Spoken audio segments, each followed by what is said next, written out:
Hello and welcome to the Gradcracker webinar with Bird and Bird. My name is Sophie, I'm a director at Gradcracker and I've been with the business for 13 years.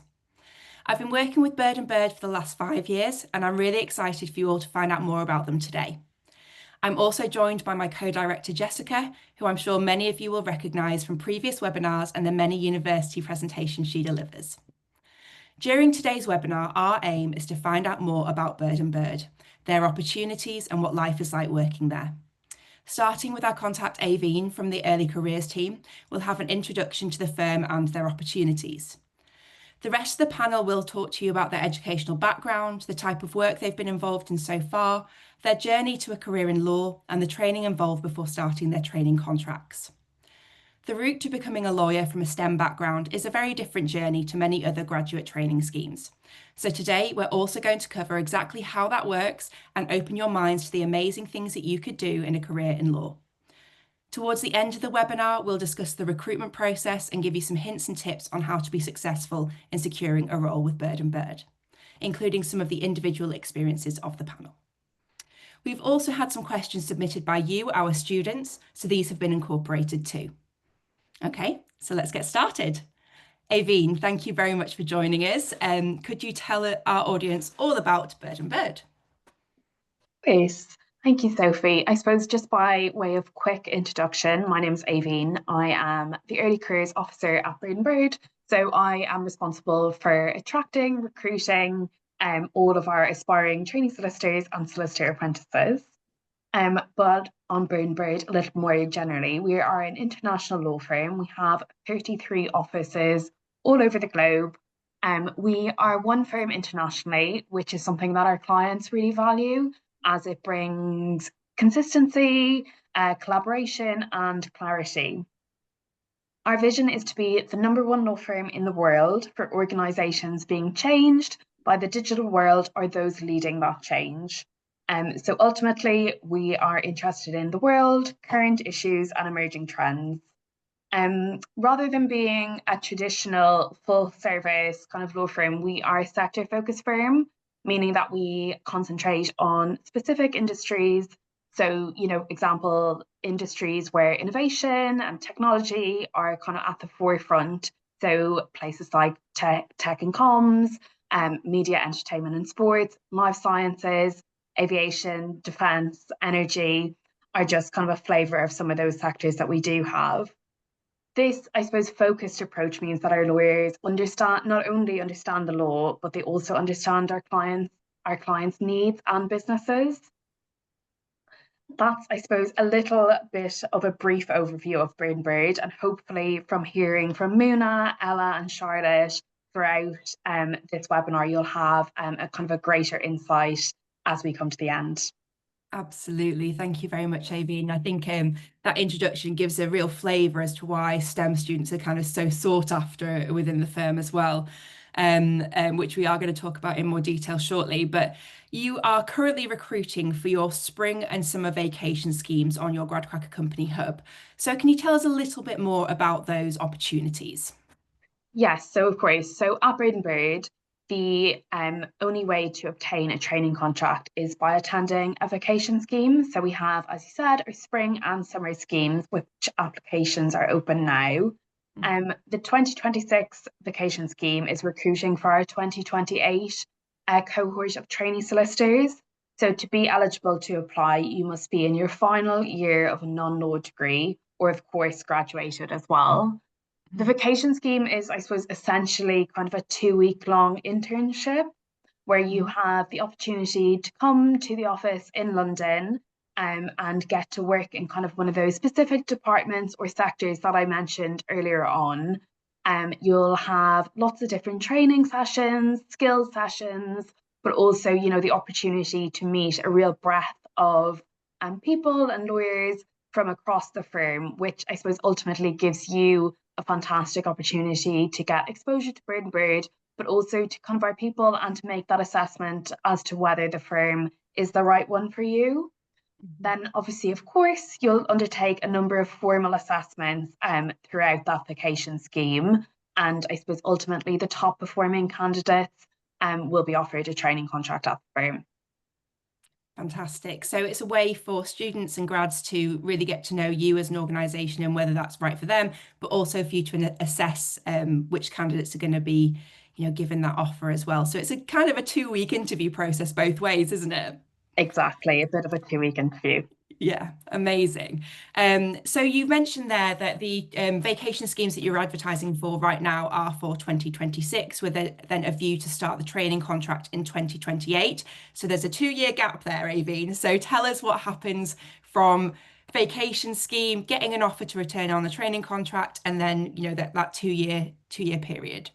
Of course. Yeah, I think it can be a little bit confusing sometimes having, starting doing, I suppose, that job interview in 2026, but then us saying you won't start till 2028. Mhm. But that 2 year period is very intentional. So if you are successful in securing a training contract at the end of a vacation scheme, you will then begin your legal training or studies before the commencement of that training contract. So this is that 2 years of full-time study. Mhm. We partner currently with the University of Law for all of our future trainee programs. So ahead of starting that training contract, you would need to complete your PGDL, um, and also your SQE studies. So we offer a £10,000 maintenance grant for the PGDL and obviously also cover all of those kind of course fees as well. And then we also offer a £15,000 maintenance grant and again covering the fees for those SQE studies. So I suppose in that time you will take up that full-time studying role with the other trainees in your cohort. So across, those 2 years, it's a lovely way to build up and get to know people before you do join the firm. I think Mhm. importantly, it's important to say that we don't offer any retrospective funding. So we won't fund, we're only going to fund for fees that you need to do in the future, not those have been kind of obtained before you get that training contract. Mhm. But throughout those 2 years, you're not just left to the side doing your studies. There are so many opportunities to join trainee specific socials, which we run every couple of months, and then also kind of firm social events, but also kind of inside events that the firm run as well. And then as the early careers team, we come into ULaw kind of multiple times of the year to check in and see how people are getting on. So lots of check-in points across those 2 years. You're not just left to the side. Absolutely. So you've got a lot of involvement right from day one. You really want your future trainees to feel like they're part of the firm before they join, don't you, Aveen? That's a real big thing. Exactly. And we hope kind of by doing all of those things, you do have that kind of that feeling. I know from talking to Muna on Thursday that you absolutely do. She was so complimentary of how much support she received during that 2 years. So, which I'm sure she's going to tell us about more a little bit further down the line. But thank you very much for explaining that process because I think as a STEM student looking at the roles and the start dates, it can be a little bit daunting and confusing. But there's so much support. You get the financial assistance, and you get embedded in the firm during those 2 years as well. So why is attracting STEM students to a career in law so important for Bird and Bird, Aveen? Yes, I think there's so many reasons as to why it's important for us to be attracting top kind of STEM candidates. We hear kind of from the business all the time as an early careers team, I suppose the value and the skills that STEM grads bring to the firm. I think firstly and probably a little bit more broadly, that kind of diversity of thought is something that's really valued at Bird and Bird. I think, if we're all the same, we wouldn't really get that far in the work that we do, but also kind of in that culture that we build. Mhm. As an early careers team, we want to attract candidates from the widest range of universities and then the widest range of degree subjects as well. And I think presently we have about a 50-50 split between law graduates and non-law graduates in our trainee cohort. But I think more specifically, Bird is renowned for our work in technology, technology and communications, the life science sector, and STEM graduates, I suppose, bring that technical understanding to those Mhm. sectors. Where we're obviously advising clients on kind of cutting edge issues. And then I think similarly, and something I kind of hear all the time, is that they bring the ability, I suppose, to speak the language of our clients. And so, you're bridging that gap between obviously technical terms and then kind of that more legal understanding and having that, I suppose, insight into that language is something that is really valued. And then I Mm. think also STEM grads often bring really great kind of analytical problem solving skills. And, I suppose that kind of aligns with Braden Reid's focus on being kind of forward thinking in those legal kind of solutions. So there's lots of advantages Yeah, and lots reasons and as to lots why of we do. reasons. If I was a STEM student watching this, I'd be thinking, right, this is the place for me then. Absolutely. Fab, thank you very much. So, kind of leading on from that question, we have our first student question, which was asked by Amani at the University of Birmingham. So that asks, what areas of law do previous STEM students currently work in at Bird and Bird? Yes, so I think the simple answer to this is all areas. Yeah. I've had a look back at where our kind of trainees over the years have qualified, and they really have qualified across a real broad range of practice areas. So obviously, while a lot of STEM grads choose to qualify into IP, Mm. so intellectual property, others have also qualified into practice areas like disputes resolutions, data protections, commercial. So they're really kind of dotted around everywhere. And I think that's the real value of doing that training contract. So, having the opportunity to explore the different practice areas in the firm and, making that kind of correct decision for you, wherever that might be. And you have Mm. the opportunity to do that throughout a training contract. Absolutely. And your training contract is 4 different seats, isn't it? Yeah. Exactly. So you'll sit in 4 different seats in 4 completely different departments across that training contract. So yeah, again, just giving you that opportunity. Fab. And for our STEM students watching, a seat is what you might often see referred to in other schemes as a rotation. So when we're talking about seats today, that's what we are talking about.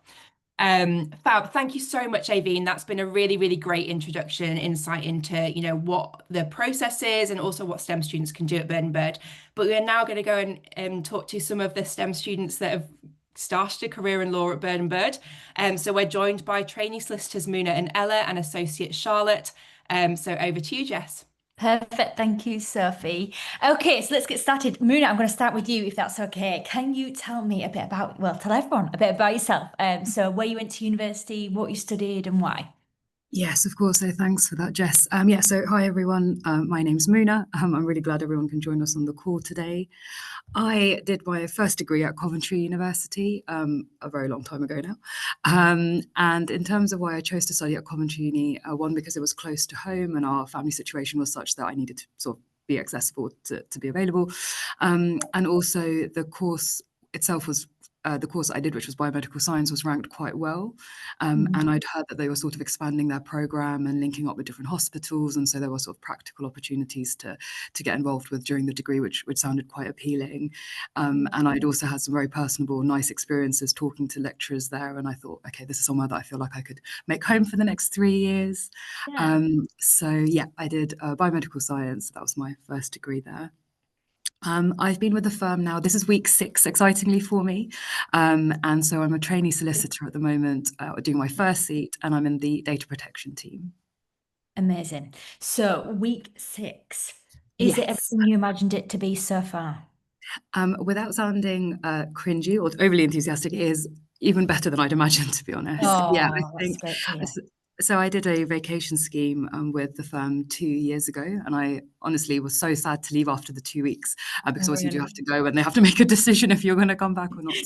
And I, yeah, remember being very sad because I think just the quality of work, the quality of interactions that I'd had with people had just been so brilliant, and Yeah. people were just so interested to learn about my STEM background. It was nice to, nice to be able to sort of talk about yourself and understand, what skills do you bring. So yeah, it's been really exciting, and I've had some really good quality work on, and everyone's been super friendly and welcoming. So it's been really good. Amazing. And Munich, again, I know so if you give a good introduction to the seat system here at Bird and across the other law firms, but tell us a little bit more detail what that actually really entails and how that works. Yeah, so what happens is you have a very open dialogue with the early careers team about selecting seats, so potential areas for rotation that you want to get involved with. So yeah, as you mentioned earlier, there's 4 seats, they're 6 months long. So before starting the seat, I filled out a preference form where I selected seats that I was interested in doing based on my understanding of the areas, which the firm had kindly helped me to sort of gain by they do they run sessions where you can learn about the work that different departments do, which was really helpful. And so through that, I made a decision about which sort of areas I was interested in. When I had questions, I could contact the early careers team really easily and clarify those points. And then the decision is made about where you'll be sitting, which for me, I'm really grateful to be in data protection. And then that process is repeated basically during the remainder of the 2 years. So again, there'll be more discussions, more seat selection forms, and then a decision will be made. But I think what's been great is just to be able to express, what your interests are, even early on, even though I'm very junior, the most junior person on this call. So it's been really empowering to be able to say, oh, look, I have an interest in this. How does this work? Muna, question there. Yeah. Could you have the 4 seats across like a similar discipline, for example, or a similar area, or would it be better to get more exposure across 4 seats doing completely different things, or would that be up to you as an individual? That's such a great question, actually, and it's something that I'm trying to figure out at the moment. So, for example, I know that I'm interested in data, and it's great to be here. I'd like to do a seat in IP. That is something that also strongly drew me to transferring to law. But I've also found other areas really interesting as well through talking to my trainee cohort. So I think it really just depends on you as an individual. But I think what I have, and I think the early careers team say this, and I completely validate that, is I think it's really important to keep an open mind about what could happen. I've learned through my previous career that I've gone in very headstrong, being like, this is what I want to do. And then you learn about something else and you're like, that's what I want to do.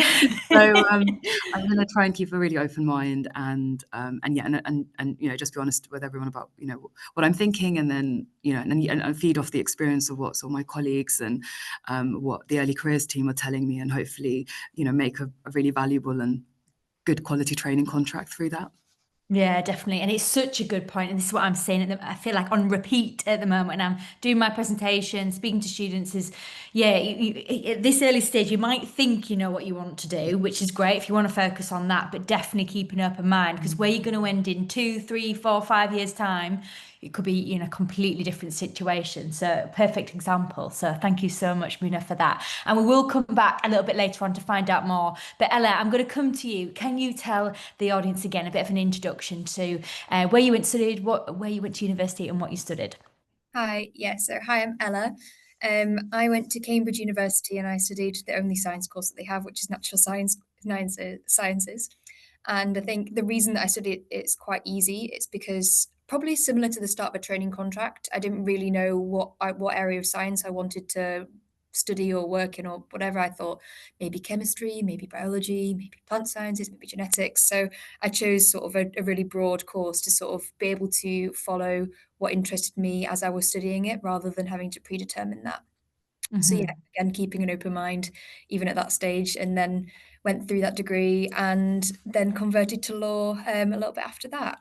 I've been at Bird & Bird about a year, just over a year, and I'm a third seat trainee in the corporate department. Fantastic. So before I ask about all the different seats you've been in, going back a step, why law then for you, Ella? What was that kind of initial attraction with doing the degree subject that you studied, and why did you think, oh, actually, I'd like to be a solicitor? Yeah, so I think there's kind of a bit of a journey that I went through in terms of I did a few placements at labs, thinking after I finish university, I would like to work in a lab and do research science. I just found that the working environment, I wasn't suited to it. I didn't enjoy it. It wasn't as collaborative as I wanted it to be, and obviously those are my individual experiences, but I didn't feel right. So I thought I probably need to do something else. And then from there, sort of looked up what sort of careers I could have with a STEM background that weren't necessarily in science, and thought about becoming a patent attorney. Mhm. So I looked at that for a while, and it's quite distinct from being a solicitor in that you're drafting patents, whereas a solicitor, even if you're working in patents, wouldn't be doing that. And sort of went through that process, talked to a number of firms and decided, oh, actually, what I'm finding really interesting about the patent attorney role is the law rather than the science. So it was a bit of a roundabout way to come to it, and it happened over a couple of years. But I think through exploring all these different careers, I think I found something that I landed on that I thought, yeah, I think I could do that. And I think I'd really enjoy doing that. No, brilliant. And Sophie, I'm going to have to give you a little shout out here because Sophie's passionately nodding along. And I was just saying before the webinar went live, Sophie is a huge ambassador for the law and intellectual property sector here at Gradcracker. She is constantly talking about encouraging students to get involved in this area because the exposure you've had in these industries, Sophie, you find it fascinating, don't you? You always I say do love it. personally, I love what they're doing. You find it so interesting, don't you?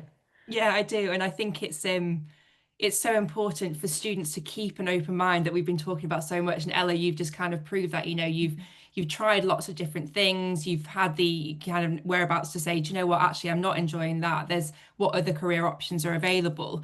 And we have so many intellectual property and law firms that advertise on Gradcracker now. There's so much information out there on the site about what you can do and how it all works. And yes, I would just always encourage STEM students to think outside the box and think about where their skills can also transfer to. So yeah, absolutely. Yeah. Thank you, Soph. And Ella, so keeping with you for a second. So you are now, right, so your third seat. Yeah. So yeah, what did you decide to do? Have you kind of gone deep into kind of particular subject, or are you spreading across different areas for your seats? So I've started at the firm, and similar to Moon, I put down I think four preferences at the time, and one of them was commercial tech transactions, and that's where I was put my first seat. So it Okay. wasn't necessarily life sciences, which is what I did at university, but I really, really, really enjoyed it and sparked like a new interest in a new sector. So that was my first seat, and then I went to the intellectual property team as my second seat and did quite a lot of life sciences litigation work. Yeah. And now I'm in corporate. So I think, to be honest, I haven't really been tactical. And I think I would advise people against being tactical because I don't think there is any tactics. I think you just do what you think you're going to enjoy and what Yeah. you're interested in. And if something resonates with you when people are talking about their work or what they do day to day or what's happening in the area, then really follow that and go with your gut feeling on that. Yeah, perfect. And Ella, thank you so much for that. Again, we're going to find out a little bit more later on, but I do want to bring Charlotte in because Charlotte, you are you've gone through the experience so far. You're now an associate. So yeah, tell us a little bit about your journey so far. So go back in time if you can. So where did you go to university? What did you study? And tell us a little about your journey so far at Bird and Bird. Yes, absolutely. So I studied biochemistry at UCL. Yeah. I absolutely loved it. I had the best time. Uh-huh. I was really enjoying. I was always knew that I was really interested, particularly in science, but particularly in the life sciences area. And so I was very much thinking, I think when I entered university or when I was a sixth former, that I would probably go into research. Okay. Like Ella, I think once I was at university, I realized that doing research, the reality of it is quite different to, the Jennifer Doudna in your head. It's a lot of trying and failing, and that and I think I thought that I could be better, my skills could be better suited to something else. I think I Mhm. also recognized at the time that I had a really broad range of interests. Um, I was really keenly interested in things like business and politics, and I thought that those skills could be better used in another area, and really it all intersected in law and intellectual property, and particularly intellectual property I was very interested in even at university.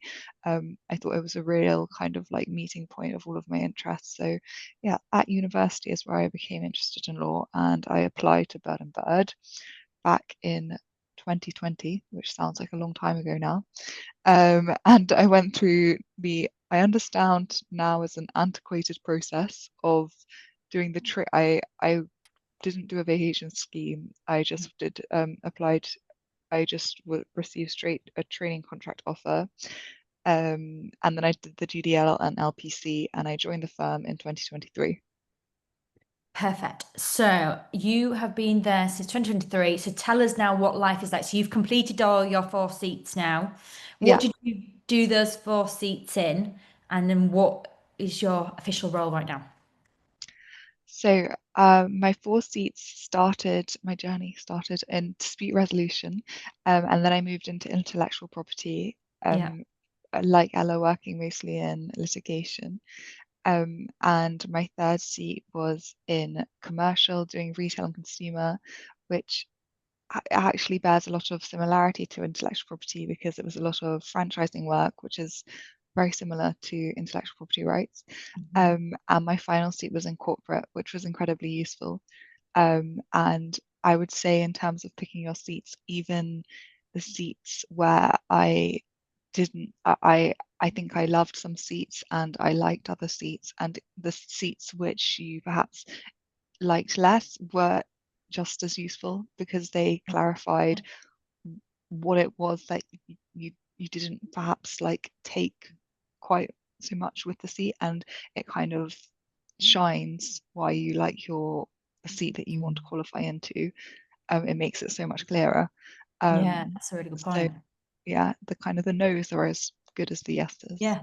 Absolutely. That's a really good point. And again, that's something that we say all the time about gaining, any kind of work experience whilst at university. There's so many examples of where students gone out and got that experience, thought, no, I don't like it. But if you spin it on its head, actually what that has done is just made it clarified that this is some, an area and industry you actually want to focus on instead. So yeah, great bit of advice there as well, Charlotte. So thank you for that. Muna, I'm going to come to you. I'm desperately trying to stick to the script. I've got Sophie eyeing me up and she's thinking, oh, no, Jessica's doing a normal thing and diverting. So I know I need to come back to the script. But Muna, I'm going to come to you if that's okay.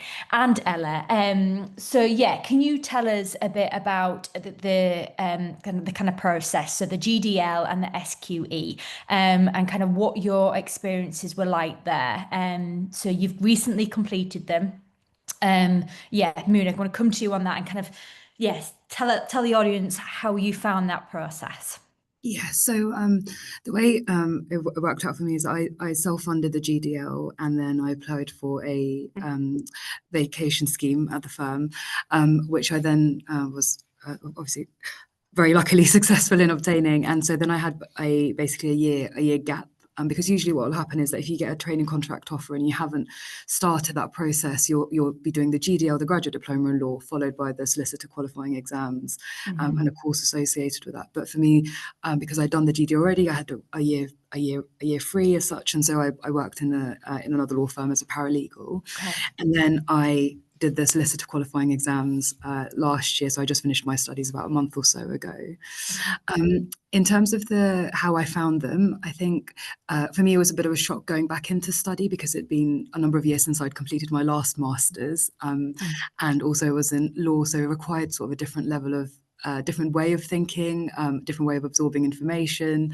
And so that was a bit of an adjustment. But I must say that I found this, even though the solicitor qualifying exam process is really difficult, by that point I had the backing of the firm, as in I had a training contract. So despite the exams being tough, and the year itself being tough, the contact with early careers and the firm was so great that I felt so supported that it was actually easier than just doing the GDL by myself. And and so that support really helped. And Ella and I actually did the vacation scheme together.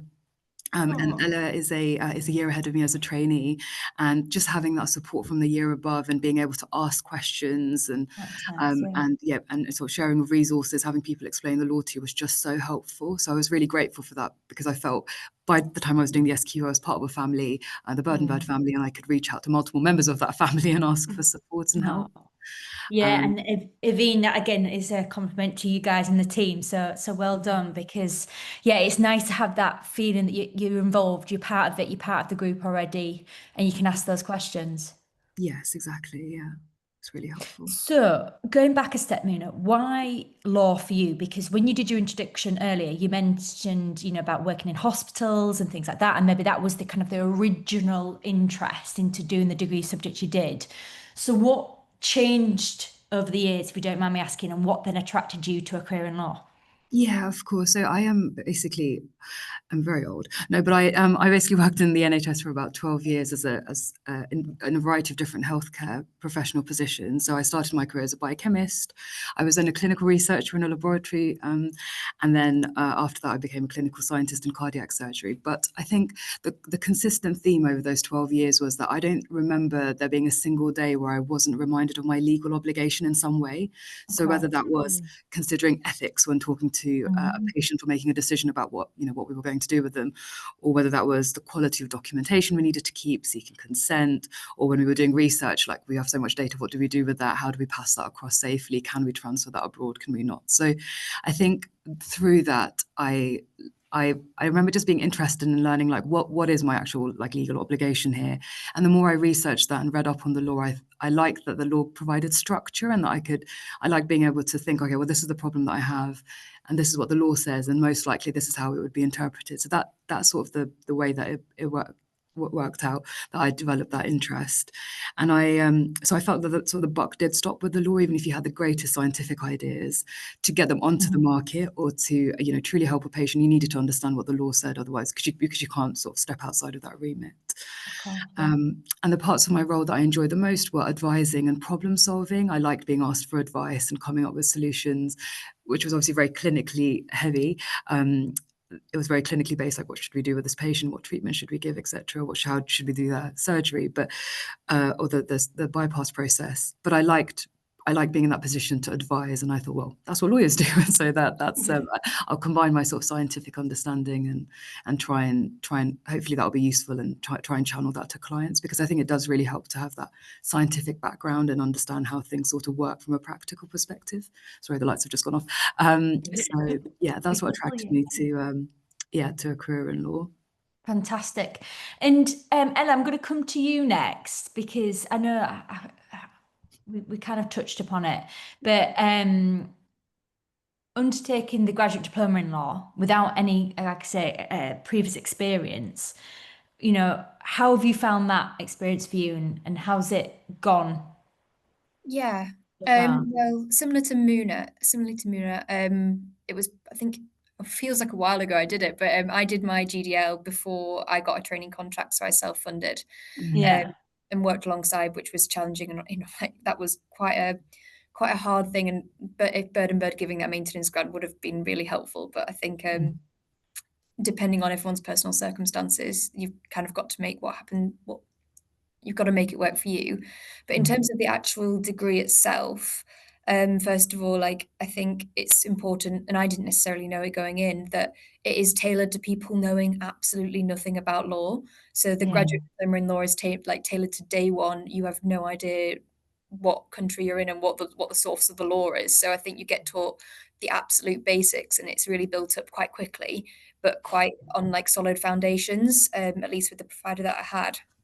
So I think just assuring people that you don't have to have any knowledge of law to do that course. You can do it with nothing at all. Second sort of point is that I found a science background was actually really helpful in doing that course. It's not necessarily similar to a university.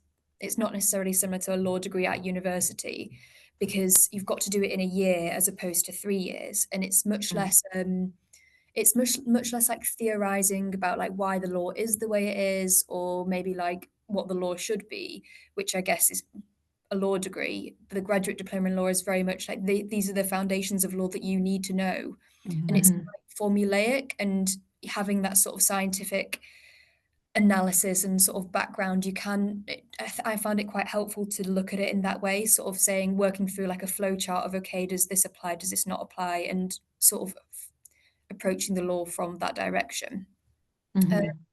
And the other thing about the GDL, because you're doing 1 year, 1 year law degree, it's quite intense and there's quite a lot of content to learn. They do really help you out and give you some really, really great resources on pretty much all the courses that are out there, I think. But just to go in knowing that it's going to be like a hard year, but it's going to be enjoyable. And I found that it was such a refreshing change to the way science is taught and studied, and just having a completely new subject to get your teeth into was really great, and I really enjoyed it. Yeah, brilliant. And Ella, kind of sticking with that support, so and the kind of training and development. So it's quite a long process, isn't it, from the vacation scheme to the to ultimately becoming a training solicitor. So what support have you had, and is there anything in particular that maybe was a situation that you've been in and you think, oh, I needed some help here, or maybe just generally the experience so far that you've had? Is there a particular moment that you've had that you think, oh, that really stood out, and I'm glad I'm now going through the process, even though it's quite a long one?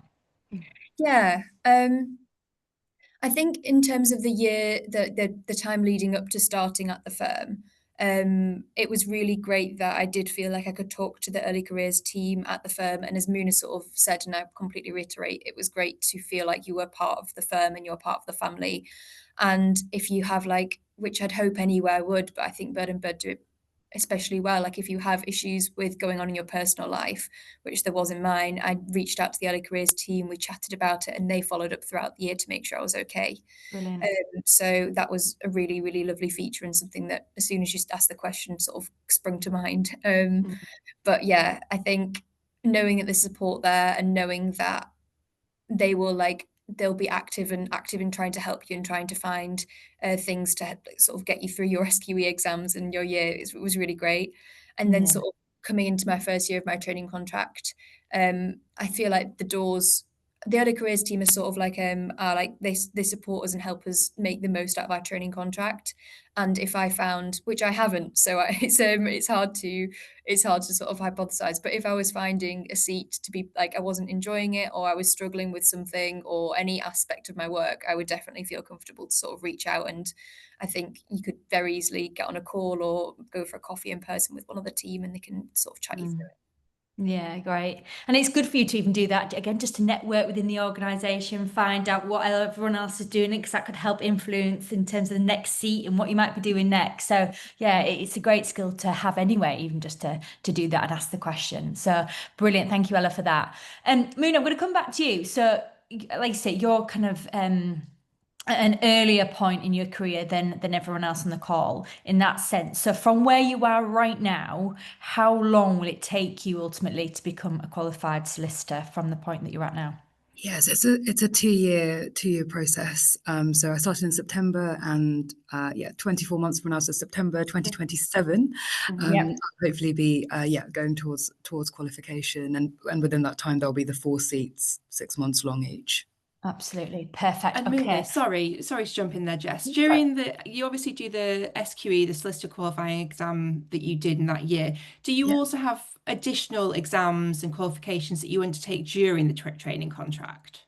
Mm. So no, not during the training contract. It's basically done before. So in the past, so yeah, Ellen and I did the GDL, and then we've done now the solicitor qualifying exams. As part of that, you'll do the national exams set by the Solicitor Regulation Authority, the SRA, and you receive a huge amount of support from the firm and hopefully us to hopefully help guide you through that process, and the early careers team, of course. You'll also do a master's through the University of Law, and so there'll be internal exams during that 1 year that you'll be doing Mm. with the University of Law. But again, there's plenty of support around that, and you'll be taught at ULaw. Mm. But all the exams are now done, which is so nice to say. I don't think I've said it out loud, so I'll just take this moment to appreciate that. Yeah. Yay! So they're all done, and now the focus really is on hopefully doing a good job during the training contract, learning practically. But there's no exams during the next 2 years that I know of. So it's just the hands-on learning in the firm as soon as you start the training contract. Exactly, and I think it's great Amazing. for it to be done like that. So with Same. this route, that it's out of the way, and now it's really, and also to have that knowledge is helpful. It does come helpful, and it does become valuable in day-to-day practice. Mm. To have some knowledge. So yeah, so now it's just about Great. applying and learning about our interests and hopefully contributing. Yeah, definitely. Amazing. Thanks, Muna. Perfect. Thank you, Muna. So that's great. And we're going to find out more from Ella and Muna a little bit later on about the application processes and the experiences that they've gone through. But Charlotte, I'd like to come back to you because you done it. You're a qualified solicitor. You are now looking back at maybe Ella and Muna's doing and thinking, wow, I did all that. So yeah, tell us a little bit about what life is like for you. So maybe any key projects that you've worked on or the future, and how that's going to be looking for you. Yes, I am so delighted to be in in my opinion, the best practice area, Oh, intellectual property, in doing working in an area which I am so interested in, life sciences, and with a fantastic team. I work predominantly, intellectual property can kind of be divided into hard IP and soft IP. Soft IP being more copyright and trademark work, and like for example, like a Fanta logo on your Fanta can. And then hard IP would be more patents, such as the kind of technology underlying how your mobile phone works. So I've been doing a lot of patent work in the life sciences area for very large pharmaceutical companies and medical device companies. um, a lot of it super is super exciting because it's the client's most important and valuable property is their intellectual property. It's the center of their business. There is often millions, if not billions, of pounds at stake. A lot of the work that I'm doing at the moment is quite confidential, but some previous cases that I've worked on that I found really interesting was I worked on a case for Dexcom, which is a glucose monitoring device creator. So, I think it's become quite trendy for people now to wear glucose monitoring devices, even if they don't have a clinical need for it, like diabetes. But we were doing it for it in the context of diabetes, and it was about the intellectual property rights underlying that. And it was very interesting because the case wasn't just running in the UK. A lot of cases that we do in the department and indeed across the firm are multi-jurisdictional. So there are like often six, parallel litigations running at the same time in numerous courts, which makes it really exciting and also quite complicated, which is a lot of fun. wow. So, goodness, I bet you do some amazing things on such a daily basis. And in terms of, I feel like I've got so many questions I want to ask. I feel like I need to slow my brain down. And Charlotte, in terms of let's kind of go back a step then. So, Yeah. in terms of kind of getting these projects, working on these cases, how often do you change, and how often, will you have to see a project kind of all the way through, or is it quite quickly something will come in? You'll be working on multiple things. What's kind of a day-to-day like for you in that situation? Well, in in my practice area, which I've qualified into intellectual property, often the cases span a very long period of time. So they will go on for many years. The case Right. that I'm on at the moment will probably take up the majority of my time for the next few years. And then I'm doing some ad hoc regulatory life sciences work on sides of that. But it's fantastic because I think I'm really suited to getting really delved into one particular project and really becoming acquainted with the details of something. Yeah. But in previous seats that I worked on, like for example, commercial and corporate, where it's more transactional or non-litigious, it was a completely different pace of working. Was it? It was much more kind of fast-paced. You would do you would work on multiple matters in one day, and you would and the matters would change over very regularly. So in different practice areas, there is a very different like kind of time spans that you work to. But yes, at the moment I'm working mostly on this one matter. And I would say the typical life in like day, how it works is at the moment my team get together, we have a team meeting in the morning. It's very team based. And then what are we doing at the moment? So we're drafting the expert report. So we have a lot of meetings with experts, which is so cool for me as someone who's a bit of a science nerd, because it's literally getting a like amazing science lesson from one of the best and most reputed scientists in a very niche field. And it's very, very exciting. And they're literally giving you a personal one-on-one. It's really cool. And then after the meeting, I'll go to doing some drafting of the expert report, so summarizing what we've said on the call and trying to put it into a language which hopefully a judge can understand. Yeah. And then what else have I been doing today? I've been reviewing some data which other parties have cited our opponents and critically analysing it. And that's literally going back to like the scientific journals that where this data was published. So it's really dependent on my scientific background. What else am I doing today? I'm meeting up with my career mentor. At Bird and Bird, we have a really great mentorship program. And I've been paired up with a excellent lawyer also into intellectual property development who is giving me kind of long-term guidance and mentorship to kind of advance my career. And that's it for my day to day. That's it. Yeah. I know. It's amazing Wow. listening to that, and I yeah, wow. And I just there's a few things there, Charlotte, that you said that I just think are worth highlighting, because the way that you seem to like working is getting really into the detail and, you know, really in-depth cases. But I love the fact that actually there's the option within Bird and Bird for somebody who maybe wants to be in a more fast-paced environment, and that's a really great thing that I think you should experience during the training contract, right? You know, make sure you have those kind of two different types of work, because it might be for you, Charlotte, like people might want to get really in depth, and then somebody else might actually think, oh no, that's not quite like the way I want to work. And the other thing you said is that you've still got that career mentorship, even though you've kind of rolled off the training contract and, you know, you finished that training, if you like, you've still got that kind of ongoing support. So I think, yeah, those are two really, really interesting things that you've mentioned there. And also just your day to day, the amount of things that you've done already up to this point today has been amazing. No, Sorry, Jess, I absolutely jumped in agree. there. No, it's fine. Charlotte, I've got a question. I do apologise if it's a stupid one, okay? But bear with me on my train of thought here. So, say, Go for for example, it. if you are working on a case which spans over multiple years, Yes. what happens if, you know, I'm just thinking like it's such the way the world is changing all the time, things like AI coming into play and things like that. How does that affect? Because, you know, you started a project, say, a couple of years ago, then something new maybe might affect that project. How does that undo all the work that you've done for the last 2 years? How does that work? No, well, in the work that I'm doing, intellectual Hmm. property patent litigation, we like the central kind of thesis of how we have to review it is we have to kind of review the patent from the understanding of the skilled person at the date when the patent was filed.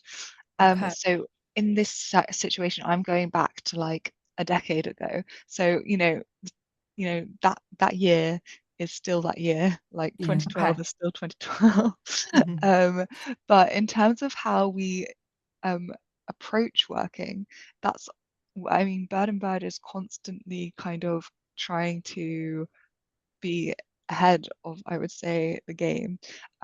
We use Lagora very very prominently in our work, and that's something that's been newly introduced um, over the course of this case, and it's been incredibly helpful. I think Bird and Bird was one of the first people to take up Lagora, which is this AI platform specifically tailored for legal work.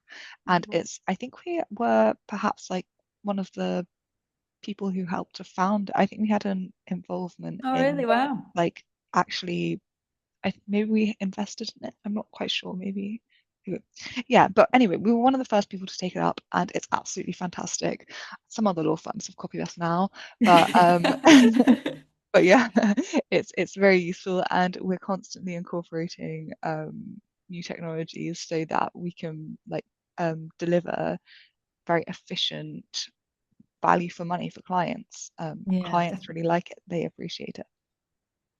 because that's the other thing to bear in mind as well, isn't it? You know, you've got to look after your clients as well. You know, you're doing all this stuff on on top of it. You're still working to a time frame. You still got to meet those deadlines. You still got that pressure of keeping the clients happy and everything else. But yeah, honestly, Charlotte, I feel as though we could talk to you for hours about the projects and cases and everything that you've been involved in. But Soph, I'm going to hand back to you because I want to make sure there's enough time to talk about the application process because there's a lot of things to cover there as well, isn't there? Amazing. Thank you very much, Jess, and thank you very much, Ella, Muna, and Charlotte.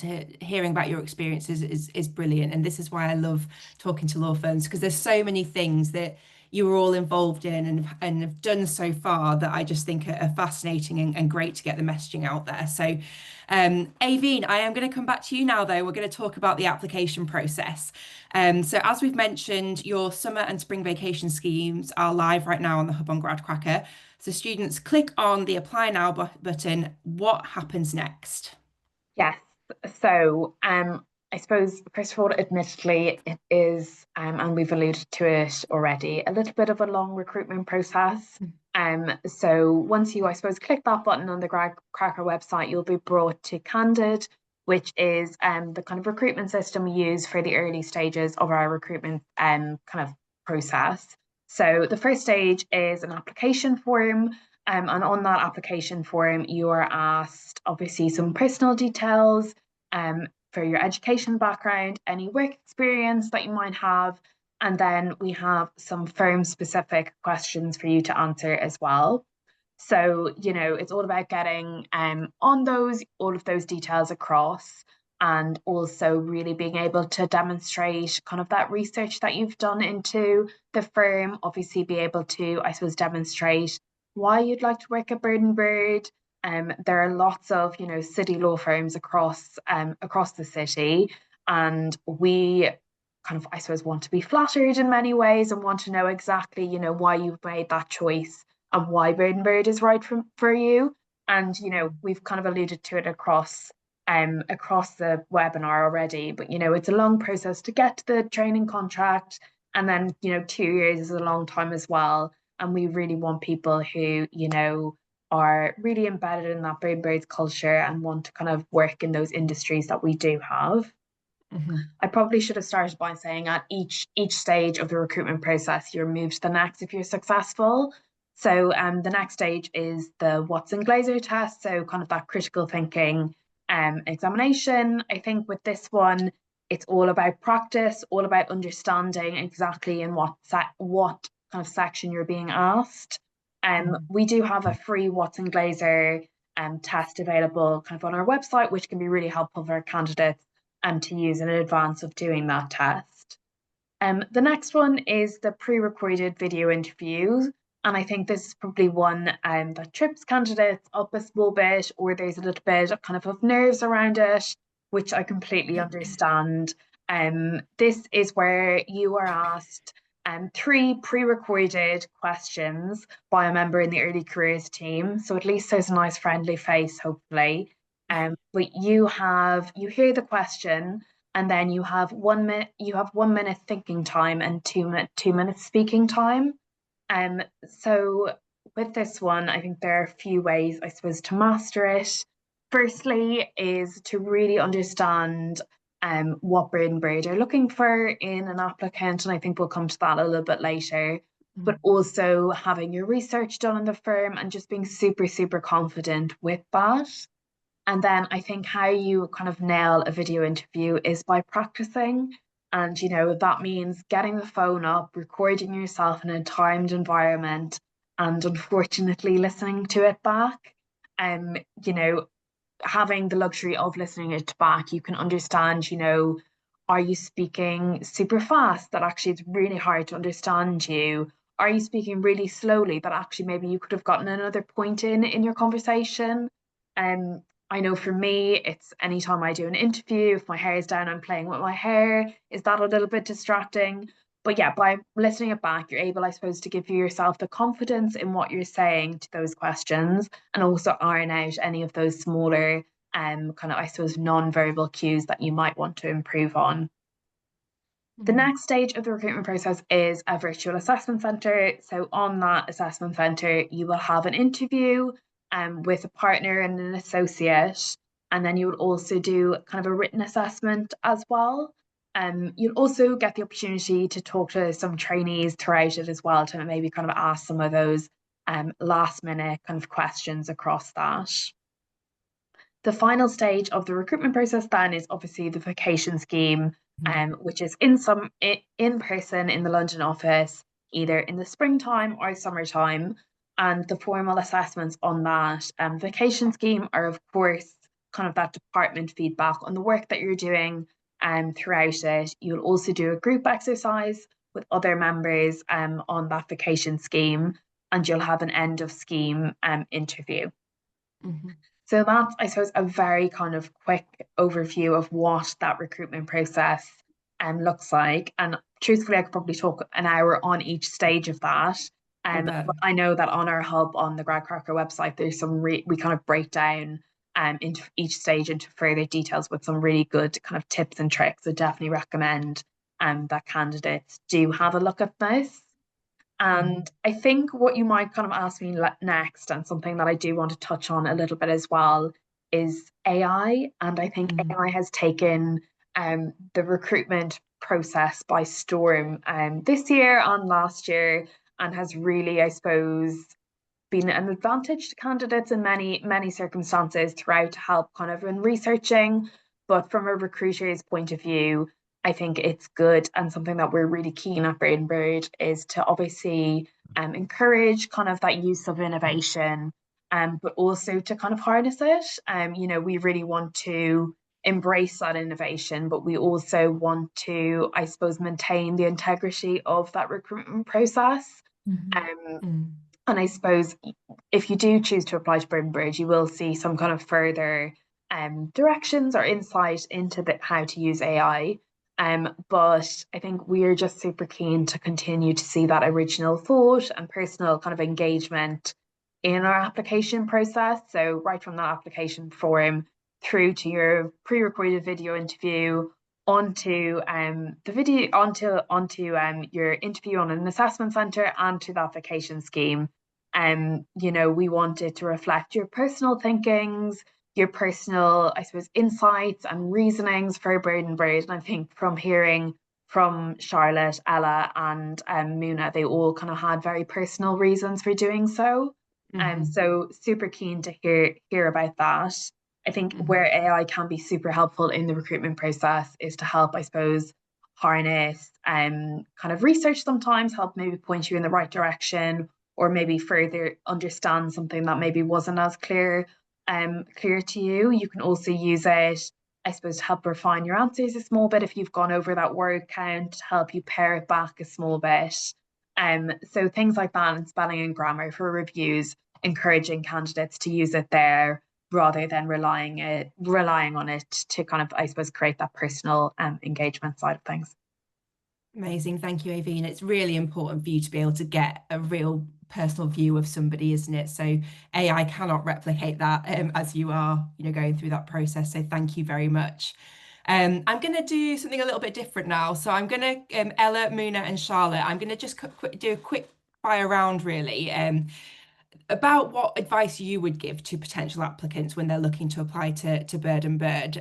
So starting with you, Ella, what advice would you give to somebody when they're thinking about putting their applications in? I think applications generally, and I think maybe I'm saying some advice, it's obvious, but I think doing less of more quality is really important. And as Aveen said, I think making things personal to you is something that takes a lot of thought and a lot of self-reflection. And I think it's important to spend time doing that rather than just sort of putting the first thing that comes to your head. And I think doing less applications of better quality will result in like more success in your application process, and B, just like something that fits you better in the long run. Because at the end of the day, that this career is, it's not just the 6 months you're doing the applications, it's forever. So you're better putting in that effort to figure out what you actually want. And I spent about a year doing that actually. So yeah, it was a year well spent. Thank you, Ella. And Muna?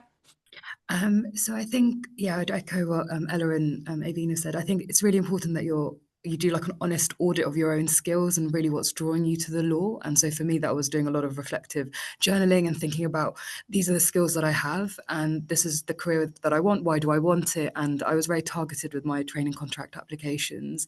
And therefore, whatever opportunity I had to interact with a firm and using resources such as Gradcracker, and the hub pages with Bird and Bird, I would really use those and synthesize that information and see why is the firm telling me this? What do they want to see in me, and how do my skills align with that?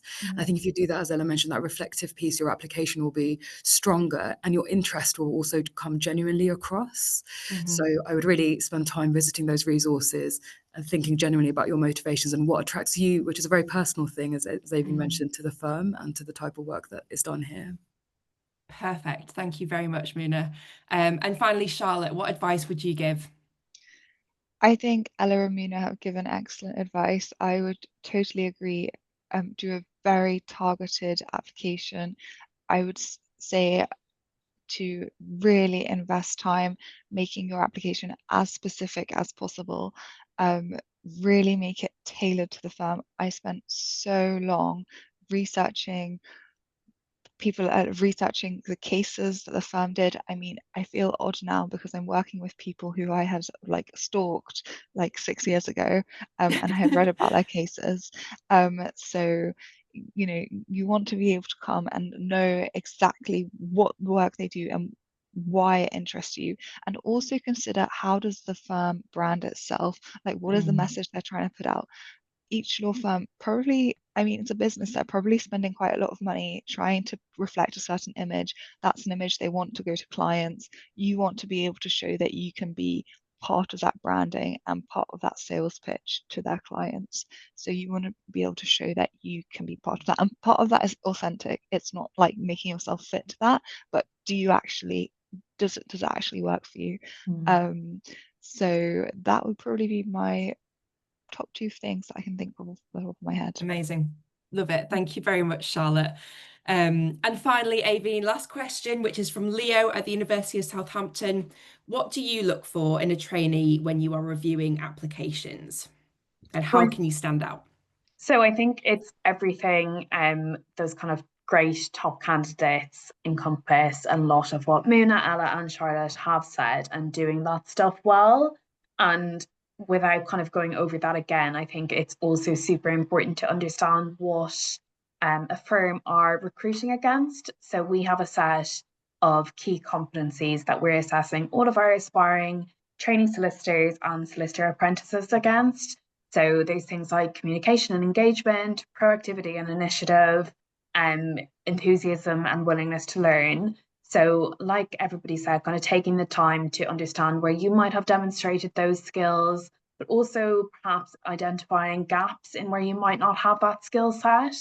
And obviously, kind of going out to try and seek those skills, but really just understanding those skills, understanding where you've demonstrated them, will take you kind of a long way in that recruitment process.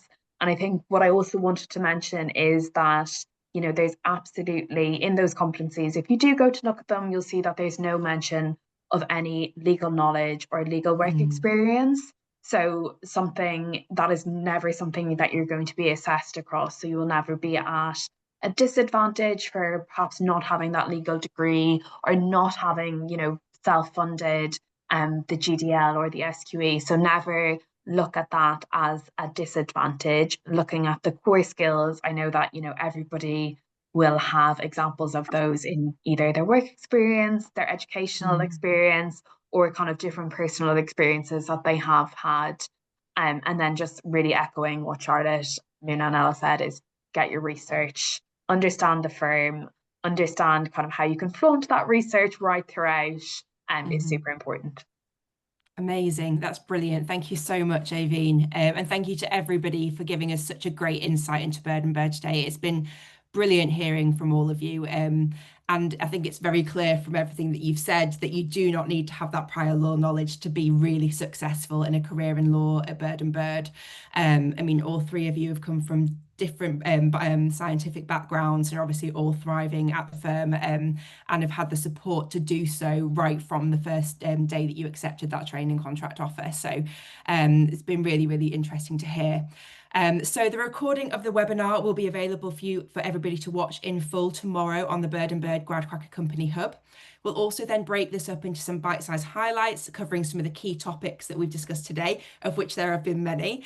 And remember that our employers absolutely love it when you tell them that you have watched their webinar, as they know that means that you've already have a really, really good understanding of the company, shows your research, and it shows that you have a real interest in working for them. So make sure you go and get your applications in for Bird and Bird and let them know that you are here today. On Thursday at 2 p.m, Jess and I will be back talking to Hymans Robertson, so register interest and any questions, and we hope that you'll join us then. But thank you once again, Bird and Bird, it's been brilliant. See you all later. Bye-bye. Thank you, everyone. Bye-bye. Bye.